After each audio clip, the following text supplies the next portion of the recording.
Asanteni. Halo, kwa wamama wa Kenya, nataka kuwakumbusha, ukiniona hapa kama mgombea mwenza, ujue ya kwamba kinara wangu amepatia heshima wa mama wote. Anasema tumetosha, na ndio akatualika tuwe ndani ya presidency. Wale wengine wanasema watatufikiria kesho. Wacha tufuate yule amepatia heshima kwa wamama wote. Mimi nataka kusema kinara wangu ni mtu wa heshima, ni mtu wa kufikiria wa Kenya.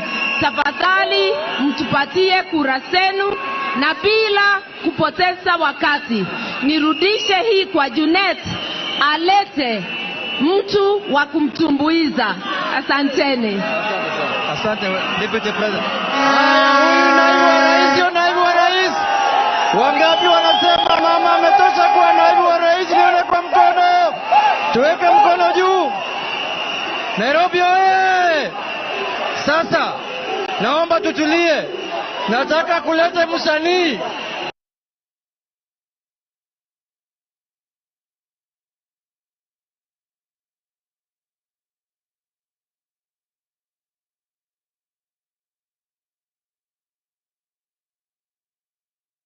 Anaitwa Diamond.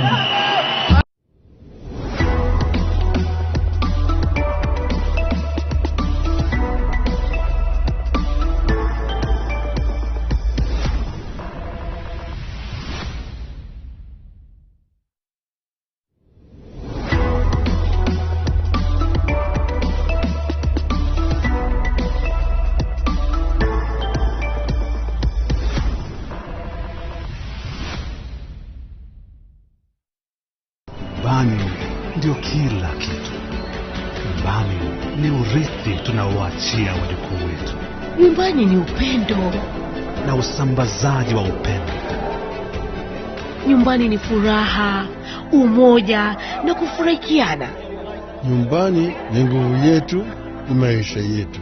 Tukileta maendeleo nyumbani, tuna uhakika tutabadilisha Kenya. Tunabadilisha Kenya mzima.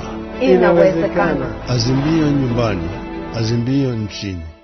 Nyumbani ndio kila kitu. Nyumbani ni usalama. Nyumbani ni kazini. Na kazini ni nyumbani.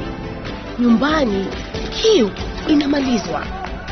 Nyumbani inadhamini mafanikio yetu. Nyumbani ni nguvu yetu, ni maisha yetu.